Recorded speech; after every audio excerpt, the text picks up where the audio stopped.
The hospital ship floated in the darkness of space like a beacon of hope. Its white hull gleamed under the distant stars, and massive red crosses marked every side. Anyone could see it from millions of miles away. The HMHS Florence Nightingale was the largest medical vessel humanity had ever built. It carried no weapons. It needed none. The ship existed for one purpose only: to heal. Dr. Sarah Chen walked through the medical bay, checking on her patients. Some were human soldiers with missing limbs. Others were alien civilians caught in crossfire. A few were even enemy combatants from the Corinthian Dominion. She treated them all the same. Payne did not care about species or sides. Neither did she. The Corinthians were a proud race. They looked like upright reptiles with scales that shimmered bronze and gold. Their empire stretched across 200 star systems. They were warriors bred for combat, raised on stories of conquest. They viewed the universe through a simple lens. The strong dominated, the weak perished. When humanity first encountered the Corinthians, there had been hope for peace. Humans offered trade, knowledge, friendship. The Corinthians saw only soft creatures who talked too much and fought too little. They tested human borders, small raids at first, then larger ones. War became inevitable, but even in war, humanity held to certain rules. The Florence Nightingale broadcast its medical codes on every frequency. It announced its position clearly. It treated anyone who came seeking help. The Galactic Geneva Conventions protected such vessels. Every civilized species in the galaxy respected hospital ships. Captain James Morrison stood on the bridge, reviewing the day's patient intake. 57 new arrivals, 12 humans, 20 Corinthians, the rest from smaller species caught between the two powers. His crew worked without rest, performing surgeries, setting bones, treating burns from plasma weapons. The alert came suddenly. A Corinthian warship dropped out of faster-than-light travel nearby. Captain Morrison frowned but was not worried. They encountered military vessels often. Both sides knew the rules. His communications officer looked up. "Captain, we're being hailed. It's Ambassador Krethkal of the Dominion." Morrison nodded. "Put him through." The view screen flickered. A tall Corinthian appeared, his scales darker than most, marking him as high-ranking. His eyes were cold and yellow. "Human vessel," Krethkal said, his voice like gravel. "You harbor enemies of the Dominion. You will surrender all Corinthian patients to us immediately." Morrison felt his jaw tighten. "Ambassador, you know we cannot do that. This is a protected medical vessel. We treat all patients equally and release none to military custody. The Galactic Geneva Conventions are clear." Krethkal's lips pulled back, showing rows of sharp teeth. "Your conventions are words written by the weak. We do not honor them." "Then you dishonor yourselves," Morrison replied quietly. "We have your wounded aboard. We are saving their lives. Is that not worth something?" "Weakness," the Corinthian spat. "You save those who would kill you. This is not mercy. This is foolishness. You will comply or face consequences." Morrison straightened in his chair. "We will not comply. We are a hospital ship. We are unarmed and protected under interstellar law. If you fire on us, you commit a war crime that will echo across the galaxy." Krethkal leaned forward. "Perhaps the galaxy needs to learn that Corinthian strength respects no paper laws." The screen went dark. Morrison's first officer turned to him, face pale. "Captain, they wouldn't actually—" The ship shuddered. Alarms screamed. Red lights flooded the bridge, shields failing, someone shouted. But the Florence Nightingale had no shields. Only minimal deflectors to protect against space debris. Hull breach on decks 4 through 7. Medical Bay 3 is venting atmosphere.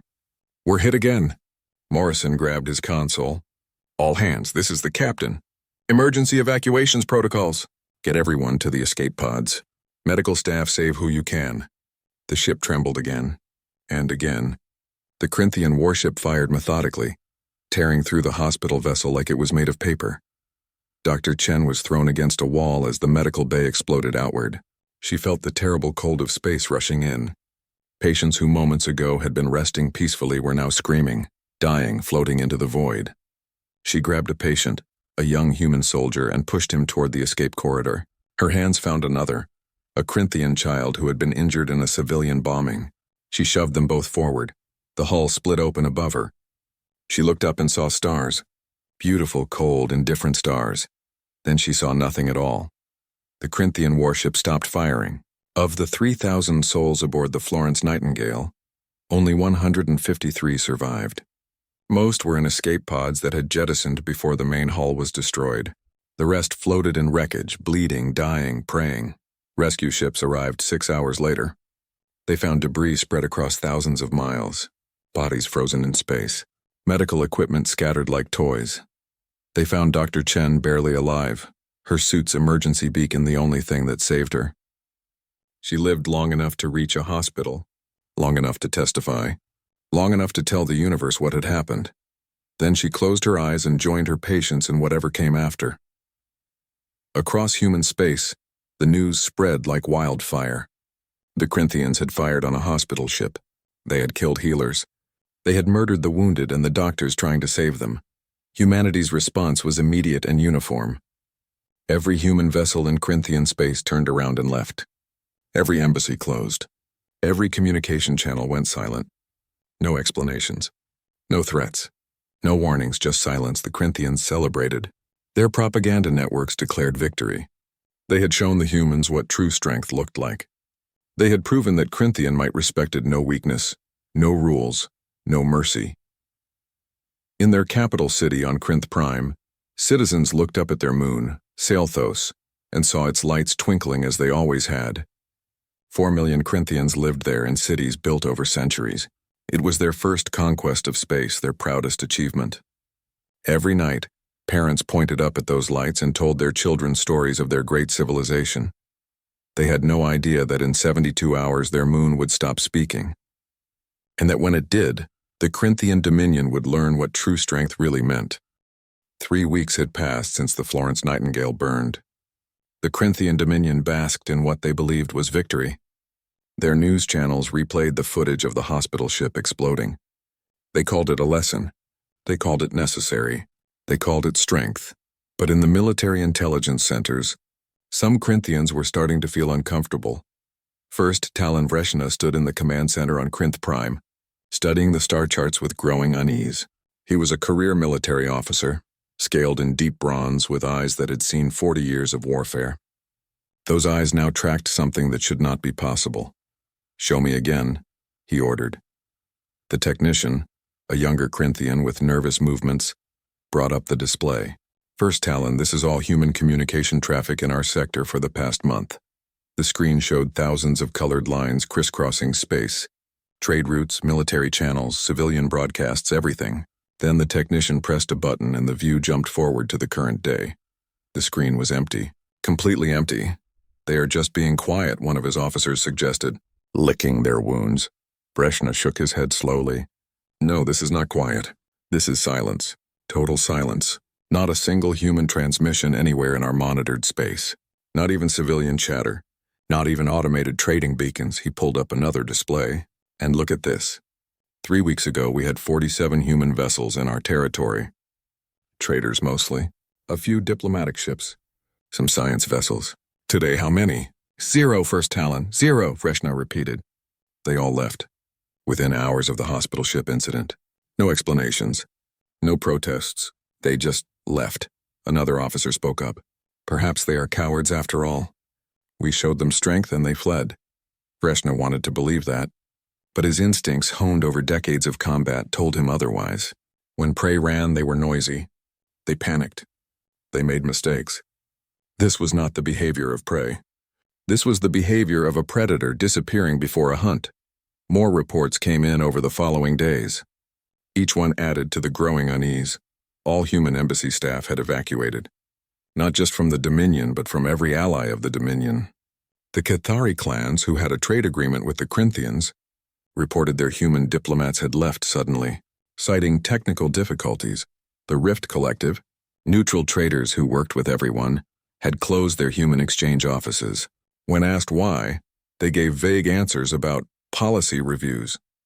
Even individual humans who had lived in Dominion space for years had disappeared. Scientists on joint research projects, exchange students, traders who had married Corinthians and settled down, all gone, as if they had never existed. Vreshna called a meeting with his intelligence chiefs. They gathered in a secure room, scales reflecting the dim blue light. "Where are they?" he asked simply. No one had an answer. One intelligence officer pulled up a galactic map. "We have tracking data on most human military vessels. Before the incident, they were distributed normally across their territory and in neutral zones. After the incident, she highlighted dozens of fleets. They pulled back. All of them. Every single human warship withdrew to their core systems. Preparing for invasion, someone suggested, or preparing to defend against ours, another added, but Freshna shook his head. The positioning was wrong for either scenario. The human fleets were not massing at the border. They were not fortifying defensive positions. They were just waiting, sitting in their space, doing nothing visible. What about their allies? Freshna asked. The intelligence officer looked uncomfortable. First Talon, this is where it gets strange. The Centauran Commonwealth has stopped answering our communications. They claim technical issues. The Deneb Federation is reviewing their treaty with us.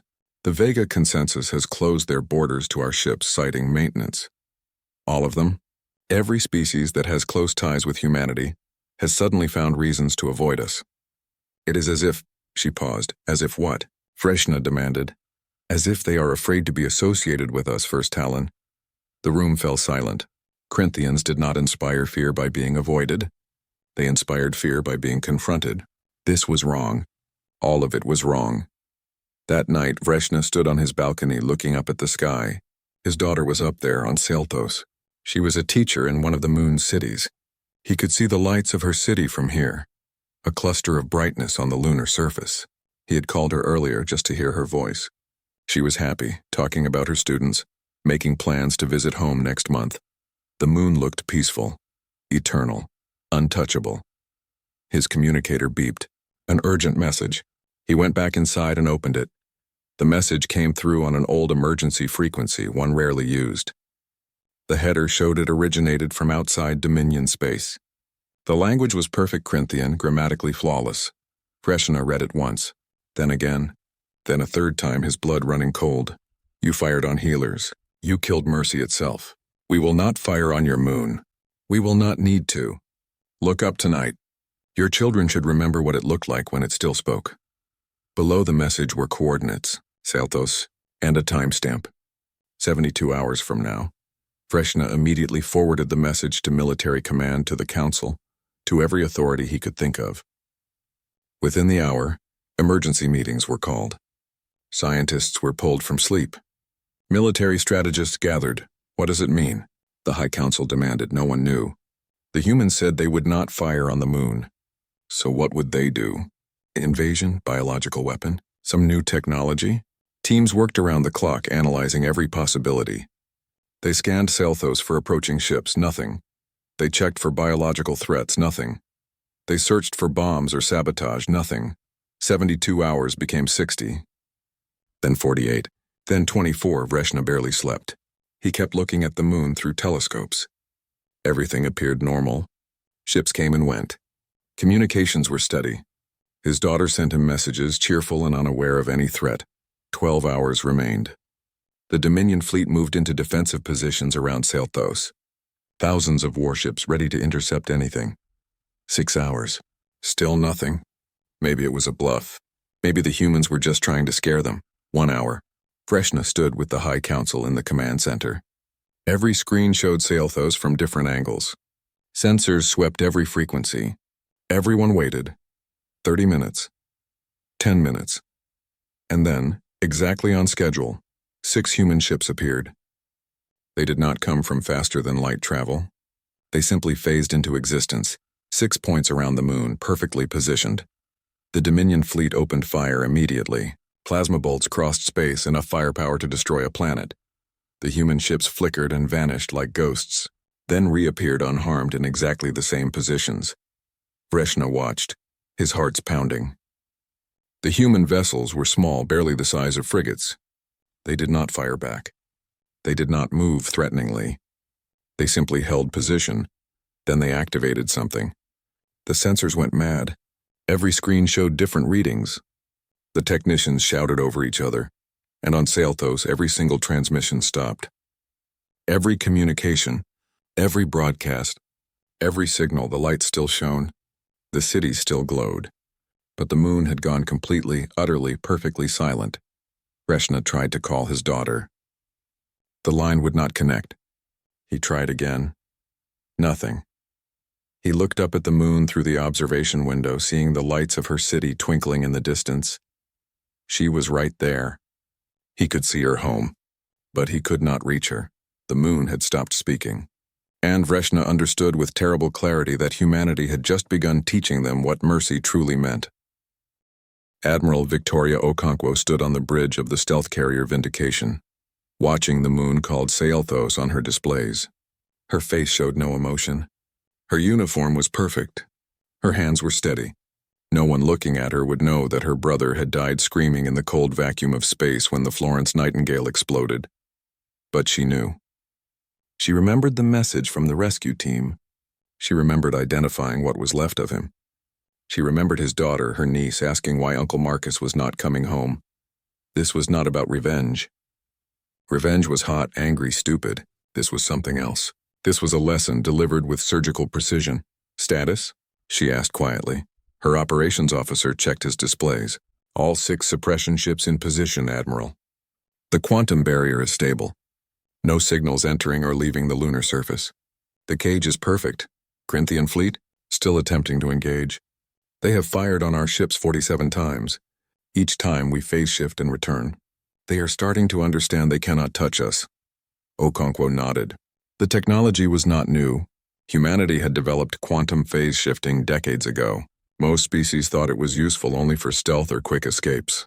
They did not understand that with the right positioning, with perfect timing, a ship could become effectively immortal in a limited space. Untouchable, unkillable, eternal. 6 ships. That was all it took. 6 ships positioned at precise points around a moon, each generating a quantum suppression field. Where the fields overlapped, they created a cage, not a physical barrier, something far more sophisticated. Every electromagnetic signal, every radio wave, every quantum communication pulse that tried to leave Saelthos was absorbed into the field and converted to heat, which was then radiated harmlessly into space. Nothing got through. Not a whisper. Not a bite. Nothing. The technician who had designed it, Dr. Yuki Tanaka, stood nearby. She had worked for 3 weeks without sleep, surviving on stimulants and anger. Her wife had been a nurse on the Florence Nightingale. How long can we maintain this? Okonkwo asked her. Dr. Tanaka did not look up from her calculations. Indefinitely, Admiral. The ships draw power from quantum vacuum fluctuations. As long as space exists, we can hold this position. Forever if necessary. And the people on the moon? Are they harmed? No, they experience nothing. Their local communications work fine. Their power grids function. Their atmosphere is stable. From their perspective, the only oddity is that no ships have arrived and no outside messages get through. They will think it is a technical problem at first. Then they will start to worry. Then panic. But they will not be hurt. Not physically. Okonkwo knew what went unsaid. The people on Saelthos would not be hurt. But the people on the planet below looking up at their moon every night, seeing its lights but unable to call it. Unable to reach it. Unable to hear from their loved ones there. They would be hurt very much indeed. On Krinth Prime, the realization was spreading like a disease. Vreshna stood in the communications center, trying for the 100th time to reach his daughter. Every frequency was attempted. Every protocol was tried.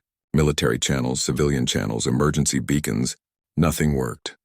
The signal went out, traveled up toward the moon, and simply disappeared into nothing. Other Corinthians crowded the centers. Thousands of them. Millions. Everyone who had family or friends on Saelthos. A mother trying to reach her son. A husband calling for his wife. Children wanting to talk to their grandparents. The lunar colony had 4 million inhabitants. That meant nearly 20 million Corinthians on the homeworld had someone up there they loved. 20 million people now staring at a moon they could see but could not touch. The first suicide happened on day 2. An elderly Corinthian whose entire family lived on the moon. He could not bear the sight of those lights, knowing his children were there but unreachable. He left a note blaming the government for firing on the hospital ship. More followed. The mental health centers overflowed. Corinthians were not an emotional species by human standards, but this was different. This was a very specific torture, designed with their psychology in mind. The scientists worked desperately to break the barrier. They sent probes which vanished into the field and were never heard from again. They fired communications lasers, which were absorbed. They even tried quantum entangled particles, which somehow lost their entanglement when crossing the barrier. It is impossible, one scientist declared in frustration. This level of quantum suppression requires technology we do not possess. The energy requirements should be enormous, yet we detect no power signatures. The humans have achieved something that our theories say cannot work. Vreshna visited the scientist's lab. Then our theories are wrong. Find a way. First, Tal and I have been trying. We all have. But understand what they have done. They have not jammed the signals. Jamming can be overcome. They have created a perfect quantum absorption field. Every signal, every particle, every wave that enters the field is trapped and neutralized. It is like trying to shout into a wall of infinite depth. The sound never bounces back. It just disappears. Days passed. Then a week. The Dominion's economy began to shake. People stopped working, spending their days at communication centers hoping for any sign from the moon. Riots broke out. Military units refused orders, wanting to stay near communication equipment in case their families called. The High Council met in emergency session. Ambassador Krethkal, who had given the order to fire on the Florence Nightingale, was conspicuously absent. Rumor said he had been found dead in his chambers. Officially, it was called a heart failure. Unofficially, everyone knew he had taken his own life after his mate on Cialtho stopped answering his calls. "We must negotiate," one counselor said. "This cannot continue." "Negotiate?" Another roared. "They have taken our moon hostage." "This is an act of war." "We are already at war, you fool." "And they are winning without firing a shot." Vreshna was called to testify. He stood before the council, aware that his scales had dulled from stress, that he had not slept properly in days. "First, Talon, your military assessment. Can we break this blockade?" He took a breath. "No, counselors, we cannot. The human ships are untouchable through quantum phase technology. Every attack we launch simply passes through them or is absorbed. We could dedicate our entire fleet to the task and the result would be the same. They have positioned themselves in a way that makes them effectively invulnerable in that specific space. What if we attack human territory? Force them to withdraw? We tried that already, counselor. It led to this. I do not recommend escalation. They have shown us they can hurt us without violence. If we attack them further, they may decide violence is acceptable after all. An older counselor, scales gray with age, spoke quietly. What do they want? Vreshna pulled up the message they had received. The words glowed on the chamber screens. They want us to learn. They want us to understand what we did when we fired on healers. They want us to feel loss, to experience what it means when mercy is absent. But our people on the moon have done nothing wrong. Neither had the doctors on the Florence Nightingale, counselor. That is precisely the point. The silence in the chamber was heavy. Finally, someone asked the question everyone was thinking. How long will they do this? Vreshna looked up at the view screen showing Saelthos, its lights twinkling in the darkness of space. As long as it takes. On the Vindication, Admiral Okonkov received daily reports. Suicide rates on Krinth Prime. Economic collapse indices. Social unrest measurements. Military morale assessments. Every data point showed the Dominion breaking under the weight of what they had lost. Admiral, her first officer said quietly, some of the crew are asking, is this too much? We are hurting billions of civilians who had nothing to do with the attack. Okonkwo turned to face him. Her eyes were hard. Commander, those same civilians cheered when the Florence Nightingale burned. Their news network celebrated. Their government, which they support, gave the order. They are not innocents. They are a society that chose strength over mercy, violence over compassion. Now they are learning what the universe looks like when mercy is absent. She looked back at the moon on her screen. We are not harming anyone on Saelthos. They are safe, fed, healthy. We are simply making sure their families below know they are there, but cannot reach them, just as the families of our dead knew their loved ones were on that hospital ship, knew they needed help, and could do nothing but watch them die. The first officer nodded slowly. How long, Admiral? Until they beg, Okonkwo said simply. Until they understand what mercy costs and why you never ever fire on those who give it freely. She looked out at the stars. My brother believed every life was worth saving. Even Corinthian lives. He died for that belief. The least I can do is make sure his death meant something. Make sure no one ever makes his mistake again. The 6 ships held their position, silent and eternal, keeping their vigil over a moon that could no longer speak. On Saelthos, nobody knew they were prisoners yet. Not really. Narration stood in her classroom teaching young Corinthians about their history. She was Vreshna's daughter, though she rarely thought about her father's military career. She preferred books to battles, students to soldiers. The children listened as she described the early days of space exploration, when their ancestors first came to this moon. And that is why we celebrate Foundation Day, she concluded. Because our people proved that Corinthians could thrive anywhere, even in the void between worlds. After class, she tried to call her father, like she did every week. The call would not connect. She frowned and tried again. Still nothing. She checked the network status. Everything showed green, working normally. Perhaps it was an issue on the planet's side. She tried calling her friend who lived in another city on Saelthos. That call went through immediately. Having trouble with off-moon calls? Her friend asked. Yes, you too? Everyone is. No ships have arrived in 3 days either. The spaceport is saying it is some kind of solar interference. Nothing to worry about. But Narration felt a flutter of worry anyway. In 40 years of living on Saelthos, she had never seen all communications stop. Never seen ships stop arriving. Something was wrong. Days passed. Then weeks. The solar interference explanation stopped making sense. The colony's leaders held meetings. Supplies were not running low, not yet. But the psychological impact was growing. 4 million people slowly realizing they were cut off from the rest of their species. Panic came in stages. First denial, then anger, then fear. Narration watched her neighbors change. Some refused to believe anything was wrong. Others became convinced it was an attack. A few spoke of sabotage or conspiracy. She stood on her balcony at night looking up at Crinth Prime hanging in their sky. The planet was so close, so beautiful. Swirled with clouds and continents, she could see lights on the surface, cities glowing. Her father was down there somewhere. Could he see her moon? Could he see her city's lights? The thought comforted and terrified her at the same time. On Crinth Prime, the breaking was complete. The dominion that had been so proud, so strong, was shattering from within. Vreshna stood in his apartment, which had become a shrine to his daughter. Photos covered the walls. Her childhood drawings, her graduation portrait, a clay sculpture she had made him as a gift. He stared at these relics of her life and felt the weight of his failures. He had risen high in the military. He had won battles, earned medals, served with honor, and now he could not do the one thing that mattered. He could not reach his child. Every night he stood on his balcony and looked up at Saelthos. He could see her city, that cluster of lights in the northern region. Sometimes he imagined he could pick out which light was her apartment. He would stare at that light and try to will his love across the void. But the void absorbed everything, giving nothing back. The Galactic Council finally convened. It took weeks because travel was slow, and every species wanted to carefully consider their position.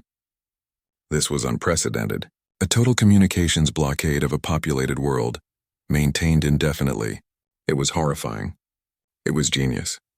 It was terrifying. The council chambers floated in neutral space, a massive station where representatives of 100 species gathered.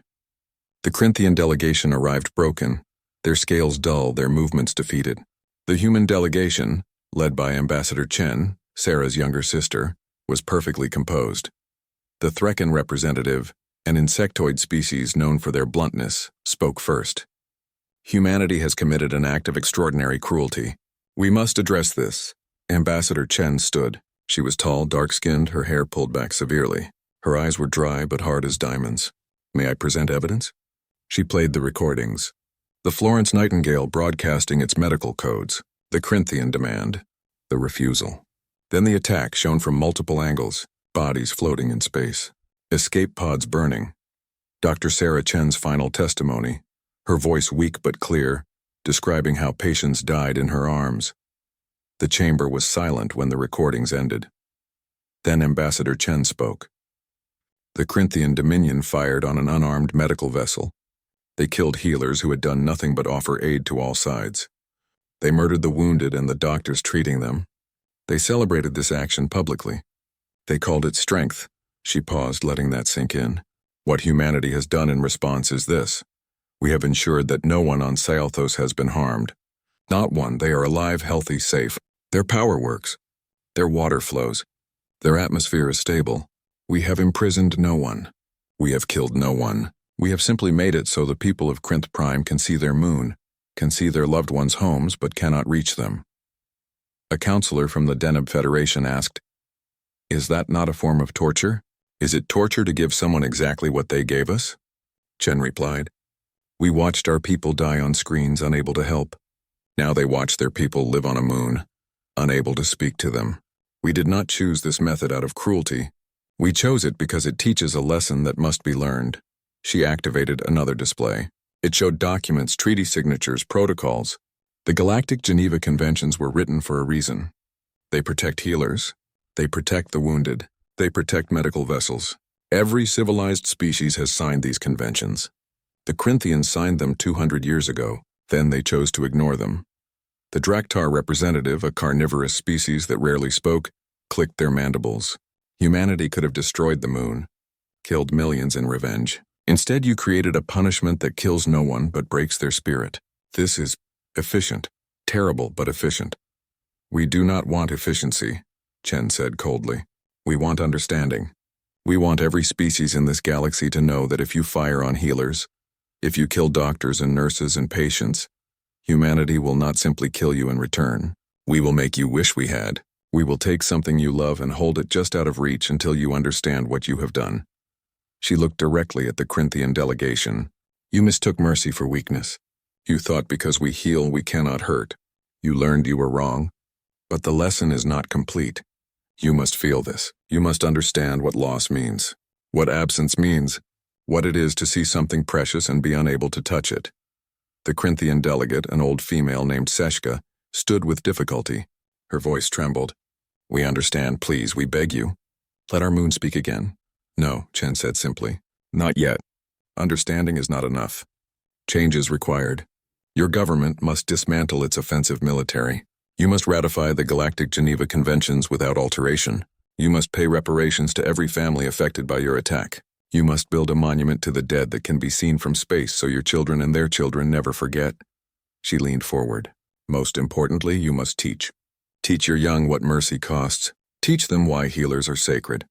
Teach them that the hand extended in friendship should never be bitten. Teach them that humanity will forgive, but humanity never forgets." "If we do all this," Seshka asked, her voice small, "then your moon will speak again. But know this. We will be watching. Always. If any species, anywhere, ever fires on human medical personnel again, we will respond the same way. We have the technology. We have the will. And we have infinite patience. This blockade can last 1,000 years if necessary." The chamber erupted in debate. Some species were appalled at humanity's tactics. Others were thoughtful. A few were clearly re-evaluating their own policies regarding medical vessels. The Centauran Commonwealth's representative stood. "The Centaurans support humanity's position.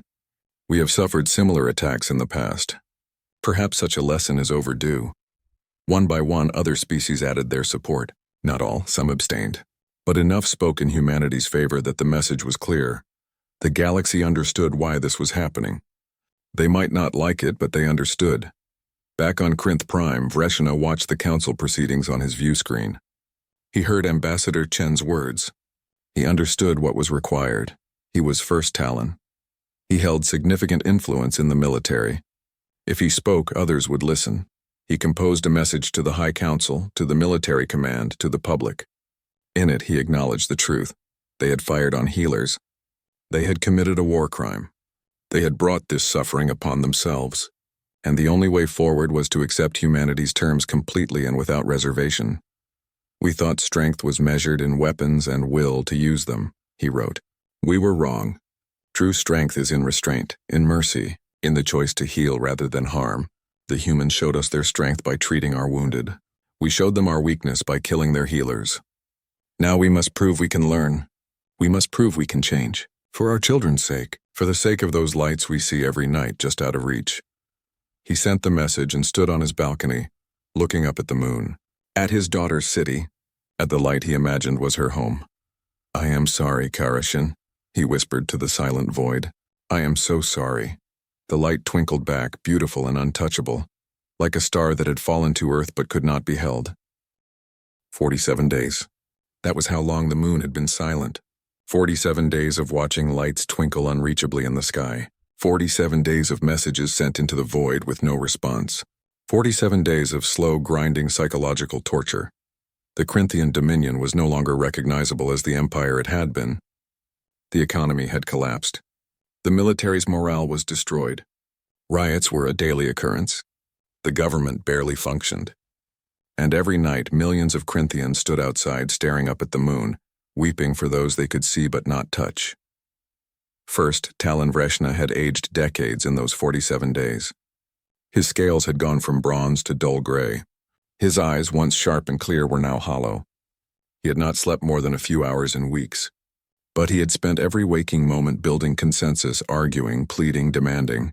The High Council had finally agreed. All of them, even the most prideful warriors, had bent under the weight of collective suffering.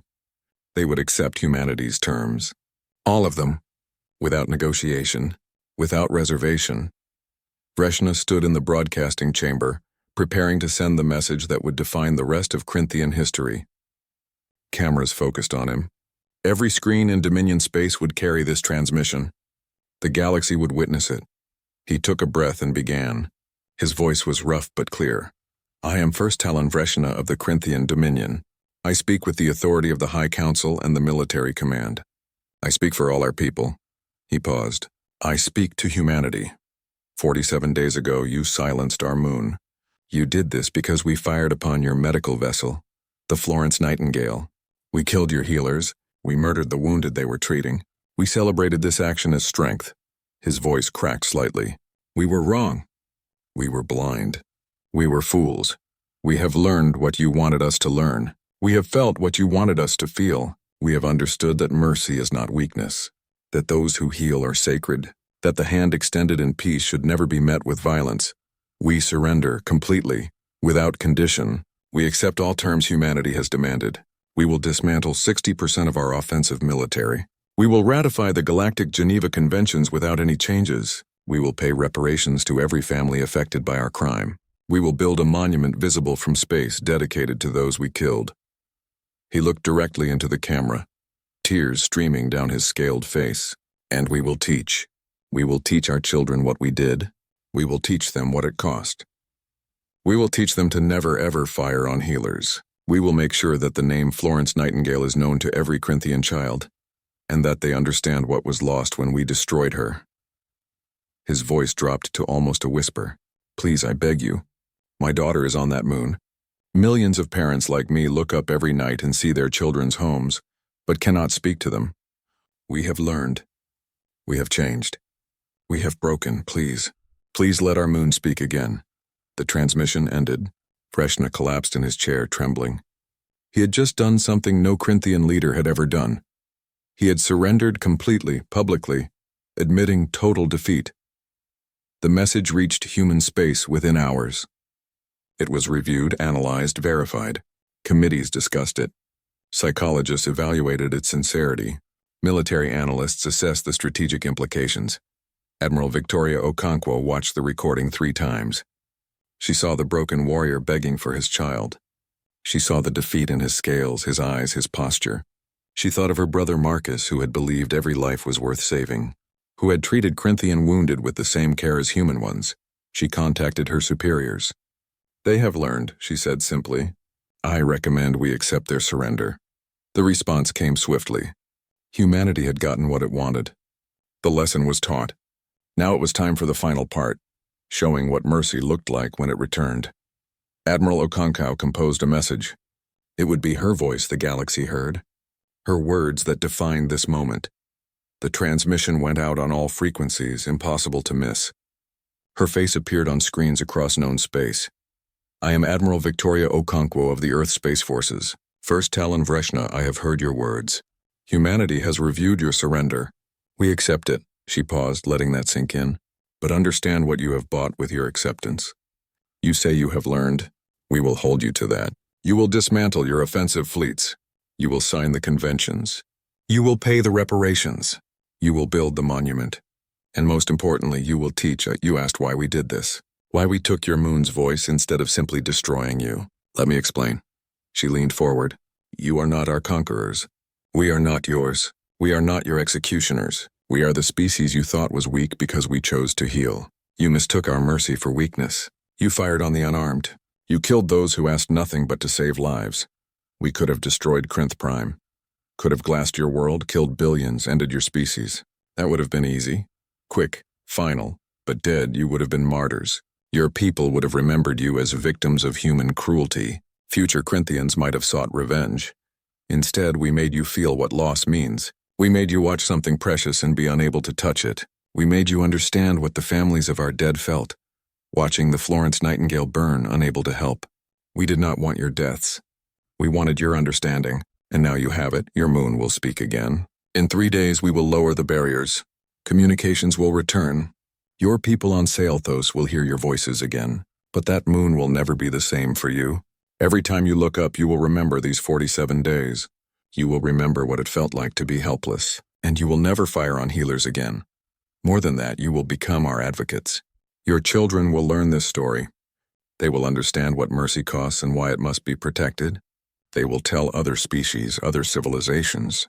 The story of the night your moon stopped speaking will echo across the galaxy for generations. This was not revenge, First Talon, this was education. Revenge would have satisfied us for a moment and taught nothing. Education changes civilizations forever. She softened slightly. My brother, Dr. Marcus Okonkwo, died on the Florence Nightingale. He believed every life could be saved. Even yours. Even after what you did. This action, this lesson honors his belief more than vengeance ever could. You are alive to learn, to change, to teach others. That is what he would have wanted. Remember this, Krinthian Dominion. Remember this, galaxy. Humanity extends its hand in peace. We heal the wounded. We show mercy. But if you strike that hand, if you fire on our healers, we will not kill you. We will do something far more effective. We will make you understand what you have done. We will make you wish you had chosen differently. We will make you our loudest advocates for peace. The Florence Nightingale died because of your choice. Let it be the last medical vessel that ever burns. Let this lesson spread. Let every species know healers are sacred. Mercy is not weakness, and humanity never forgets. In 3 days your moon speaks again. Use your voices wisely. The transmission ended. On Krinth Prime, the countdown began. 72 hours. People could barely function, waiting. Freshna stood vigil on his balcony, watching the moon, counting the hours. On Saelthos, Karashan and the other inhabitants had no idea what was about to happen. They had adapted to their isolation, creating support networks, keeping society functioning. They did not know the entire galaxy had been watching their lights. When the moment came, it was quiet. The 6 human ships simply powered down their quantum barriers and phased back into their own space, disappearing as silently as they had arrived. On Saelthos, communication systems suddenly lit up with thousands of incoming messages. Planetary control hailed them, asking for status. Ships requested permission to land, and most importantly, personal calls flooded through. Parents calling children. Children calling parents. Lovers reuniting across the void. 4 million voices crying out in joy and confusion. Karashan's communicator buzzed. Her father's name appeared. She answered and heard his voice rough with tears. Karashan, my daughter, I am so sorry. I am so sorry. She did not understand why he was apologizing. She did not yet know what had happened, what the silence had meant. But she heard his pain and said, I am here, Father, I am safe. I am here. Across Krinth Prime, similar conversations played out. Millions of reunions, millions of tears. The relief was overwhelming. The joy was indescribable. But underneath it all was the knowledge of what had been lost and why. 3 months later, the monument was completed. It stood in the center of Saelthos' largest city, visible from orbit. A massive red cross, kilometers high, made of metal that would never tarnish. On it were carved the names of all who died on the Florence Nightingale. Human names, alien names, Krinthian names. All equal, all remembered. Beneath the names, in letters 10 meters tall, was a simple phrase in every galactic language. They healed us. We killed them. We learned. Never again. Freshna visited it with his daughter. She was learning the story now, like all Krinthians, learning what her people had done, what it had cost, what they had learned. Father, she asked quietly, why did the humans not just kill us all? He looked up at the monument, at the red cross gleaming in the sunlight. "Because, my daughter, your mother used to tell me that mercy must be earned twice by those who destroy it once. The humans showed us mercy first. We destroyed it. Now we must earn it back, not through death but through understanding, through change, through teaching others what we learned." He put his hand on her shoulder. "We were wrong to think mercy was weakness. True strength is choosing not to destroy when you have the power to do so. The humans taught us that, and we will never forget." Above them, Krinth Prime hung in the sky. Its cities twinkled in the daylight. Communications flowed freely again. The universe had returned to normal. But nothing was the same. Every Krinthian knew the story now. The night their moon stopped speaking. It was taught in schools, carved into history, passed down through generations. And across the galaxy, other species took note. Medical vessels became truly sacred. The Red Cross meant something again. Healers walked safely through war zones, knowing that no one, absolutely no one, wanted to learn what the Krinthians had learned. Humanity had shown the galaxy its true strength, not in weapons, not in violence, but in the terrifying creativity of mercy withheld, and then, when the lesson was learned, mercy restored. The Florence Nightingale was gone, but her legacy burned brighter than any star. And her name would never be forgotten in any language on any world. For as long as civilizations told stories of the night mercy died and was reborn,